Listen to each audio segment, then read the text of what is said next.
സാറേ, ഇത് വേശ്യത്തെരുവാണ്. ഞങ്ങൾ വേശ്യകളും. ഞങ്ങളുടെ നാവിൽ നിന്നും വല്ലതും കേട്ടാൽ സാറ് നാറും. വെറുതെ നാണക്കേട്ടുണ്ടാക്കി വെച്ചാൽ സാറന്മാർക്കാ മോശം. കമൽ ജീപ്പിനോട് ചേർന്ന് നിന്ന് ത്രിവിക്രമൻ്റെ കണ്ണുകളിലേക്ക് ഉറ്റുനോക്കിക്കൊണ്ട് പറഞ്ഞു. SI പതറിപ്പോയി. ഇനിയിവിടെ നിൽക്കുന്നത് കുഴപ്പമാണെന്ന് അയാൾക്ക് മനസ്സിലായി. അവരെ ഇറക്കി വിട്ടേരെ, അയാൾ നിർദ്ദേശം കൊടുത്തു. ശിവനും ചൈതന്യയും മോചിതരായി. സ്ത്രീകൾ ജീപ്പിന് മുന്നിൽ നിന്ന് മാറി. അത് പാഞ്ഞുപോയി. ശിവൻ നന്ദിയോടെ ആ സ്ത്രീകളെ നോക്കി. വേശ്യത്തെരുവിലെ പുരുഷന്മാർക്ക് നട്ടലില്ലെന്ന് അവൻ ചിന്തിക്കാതിരുന്നില്ല. ഈ ഉപകാരത്തിന് എങ്ങനെ നന്ദി പറയണമെന്ന് എനിക്കറിയില്ല ചേച്ചി, ശിവൻ ഭവ്യതയോട് പറഞ്ഞു. അതിൻ്റെയൊന്നും ആവശ്യമില്ലടോ, കമല ചിരിച്ചു. നിന്നെപ്പോലൊരു ചുണക്കുട്ടി ഇവിടെ ഉണ്ടായിരിക്കേണ്ടത് ഇന്ന് ഈ തെരുവിൻ്റെ ആവശ്യമാണ്. കാഴ്ചക്കാർക്കിടയിൽ വിജയരാജൻ നിൽക്കുന്നത് ശിവൻ കണ്ടു. അവൻ ശ്രദ്ധിക്കുന്നുവെന്നറിഞ്ഞപ്പോൾ വിജയരാജൻ പിന്നിലേക്ക് മാറി.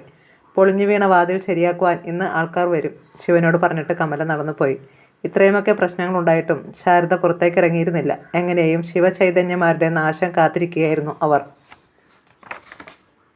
പതിവ് പോലെ ശിവൻ ജോലിക്ക് പോയി പിടിവണ്ടിയുമായി വരുമ്പോൾ ആൽബർട്ട് മുതലാളിയുടെ ജീപ്പ് പട്ടണത്തിലേക്ക് പോകുന്നത് കണ്ടു. ഇടയ്ക്കിടയ്ക്ക് അവന് ഓരോ ജോലികൾ കിട്ടി. എങ്കിലും മറ്റൊരു കാര്യത്തിലായിരുന്നു അവൻ്റെ ശ്രദ്ധ, ആൽബർട്ട് തിരിച്ചു വരുന്നുണ്ടോ എന്ന്. വൈകിട്ടാണ് അയാൾ തിരിച്ചെത്തിയത്. അകലെ വച്ച് ജീപ്പ് കണ്ടപ്പോൾ തന്നെ ശിവൻ തയ്യാറായി നിന്നു.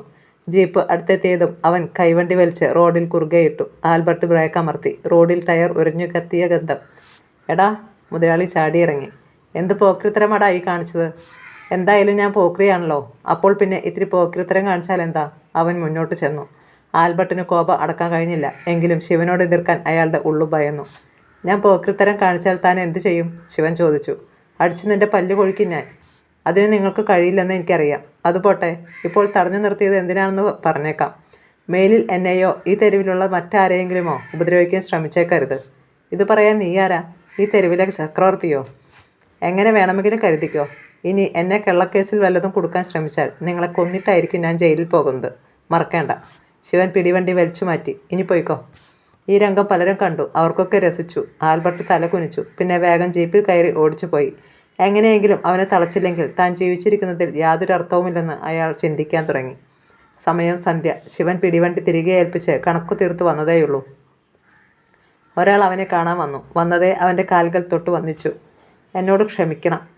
ശിവൻ ആ മനുഷ്യനെ പിടിച്ചുയർത്തി. അപ്പോൾ മാത്രമാണ് അവൻ ആ മനുഷ്യനെ കണ്ടത്. രാമു, ഗുണ്ട രാമു. ഇത്രയും നാൾ വൃത്തിക്കേടുകളിലൂടെ മാത്രം സഞ്ചരിക്കുകയായിരുന്നു. ശിവനാണ് എന്നെ നേർവഴിക്ക് നടക്കാൻ പ്രേരിപ്പിച്ചത്. ഇനി ഞാൻ പഴയ ഗുണ്ടരാമു അല്ല, വെറും രാമുവാണ്. സന്തോഷം കൊണ്ട് ശിവൻ്റെ കണ്ണുകൾ നിറഞ്ഞുപോയി. ചൈതന്യയ്ക്കും സന്തോഷം. രാമു ഒരു പൊതിക്കെട്ട് ശിവന് നീട്ടി. എന്താണിത്?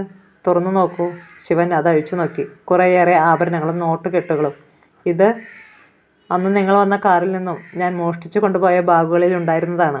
ബാഗും വസ്ത്രങ്ങളുമൊക്കെ ഞാൻ വീട്ടിലുള്ളവർക്ക് കൊടുത്തു. ചൈതന്യ നോക്കി തൻ്റെ ആഭരണങ്ങൾ. ഞാൻ പോകട്ടെ? രാമു തിരിഞ്ഞു നടന്നു. നിൽക്കൂ, ചൈതന്യയാണ് പറഞ്ഞത്. ചൈതന്യ അതിൽ നിന്നും ഒരു കെട്ട് നോട്ടെടുത്ത് രാമുവിന് നീട്ടി. വേണ്ട പെങ്ങളെ, നിങ്ങളെയൊക്കെ ഞാൻ ഒരുപാട് ദ്രോഹിച്ചിട്ടുണ്ട്. അതൊന്നും കാര്യമാക്കേണ്ടടോ, ശിവൻ പ്രോത്സാഹിപ്പിച്ചു. അവളുടെ സന്തോഷത്തിന് തരുന്നതല്ലേ, വാങ്ങിച്ചോ. രാമു അത് വാങ്ങി. അപ്പോൾ അയാളുടെ കണ്ണുകൾ നനഞ്ഞിരുന്നു. നാളെ ഞാനും ഈ തെരുവിൽ ജോലി ചെയ്യാനെത്തും. നല്ല കാര്യം. അയാൾ പോയി. ദിവസങ്ങൾ കഴിഞ്ഞു. രാമു തെരുവിലെ തൊഴിലാളിയായി. ആൾക്കാർക്കൊക്കെ അതൊരു അത്ഭുതമായിരുന്നു. ശിവനും രാമുവും ഒന്നിച്ചും ജോലിയെടുക്കുന്നുണ്ട്. ആൽബർട്ട് മുതലാളിയെ ഇപ്പോൾ പുറത്തേക്ക് കാണാറേയില്ല. അങ്ങനെ ഒരു ദിവസം എല്ലാവരെയും നടുക്കിയ ആ വാർത്ത കേട്ടു.